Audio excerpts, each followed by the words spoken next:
Bhagavad Gita chapter 2 श्लोक 15। अब पिछले श्लोक में श्री कृष्ण अर्जुन से कहते हैं कि हे अर्जुन, दोनों सुख और दुख दोनों को सहन करना सीखो। पर हे कृष्ण, ये तो बताइए कि सहन करने से हमें मिलेगा क्या? तो इस श्लोक में वे इस बात का जवाब देते हैं। श्री कृष्ण अर्जुन से कहते हैं कि हे अर्जुन, जो व्यक्ति सुख और दुख में समान रहता है, उसमें विचलित नहीं होता, वह व्यक्ति मोक्ष को प्राप्त करता है।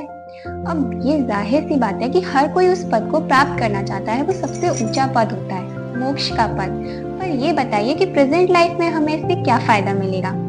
तो इसके लिए एक एग्जांपल लेते हैं। मान लो एक व्यक्ति है राम, वो एक बिजनेस चला रहा है, उसका बिजनेस बहुत अच्छा चल रहा है, बढ़िया प्रॉफिट्स कमाता है वो साल भर में। पर एक साल ऐसा आता है जब उसका बिजनेस लॉस में जा रहा होता है, उसको बहुत ज्यादा लॉस सफर करना पड़ता है और वो बहुत ज्यादा दुखी होता है इस बात से कि ऐसा क्यों हो रहा है। अब यहाँ पर दो तरीके हैं जिससे वो इस प्रॉब्लम को डील कर सकता है। या तो वो बहुत दुखी हो जाए, रोने लगे, पीटने लगे, चिल्लाने लगे और अपने लोगों को डांटने लगे कि क्या करो तुम लोग, ये क्यों लॉस में जा रहा है, ये सब, और वो बहुत ज्यादा दुखी हो जाए अपने ही मन में। दूसरा वो ये कर सकता है, बैठे शांति से एनालाइज करे कि आखिर ये लॉस हो क्यों रहा है, गलती कहाँ हो रही है जो उसके बिजनेस में इतना लॉस जा रहा है। अब दोनों सिचुएशंस का रिजल्ट देखते हैं। अगर पहली सिचुएशन को हम देखें तो क्या होगा, वहाँ वो बहुत ज्यादा एक ही चीज हो सकती है, बहुत ज्यादा स्ट्रेस लेगा और डिप्रेशन में चला जाएगा। दूसरी सिचुएशन लेंगे, वहाँ वो सोल्यूशन फाइंड करने की कोशिश करते हैं। प्रॉब्लम दोनों जगह सेम है, पर एक जगह सिर्फ प्रॉब्लम पे फोकस किया जा रहा है और एक जगह सोल्यूशन पे फोकस किया जा रहा है। तो आप बताओ कि कहाँ पर ज्यादा प्रॉस्पेरिटी होगी, कहाँ ज्यादा ग्रोथ होगी?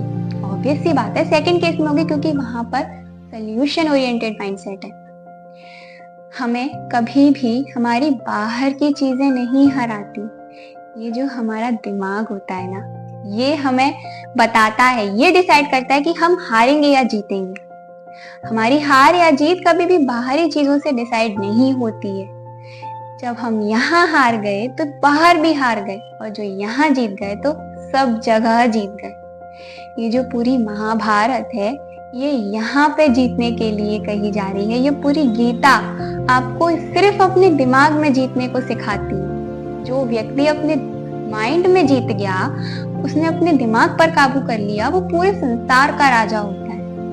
ये भगवद गीता का हर एक श्लोक, बहुत सी जगहों पर श्री कृष्ण खुद साफ साफ बोलते हैं कि कंट्रोल करो अपने माइंड को, क्योंकि ये बहुत जरूरी होता है। जो व्यक्ति यहाँ से हारा है, उसको दुनिया में तुम कितना भी सक्सेस उसके सामने लाके रख दो, उसमें हार ही ढूंढेगा।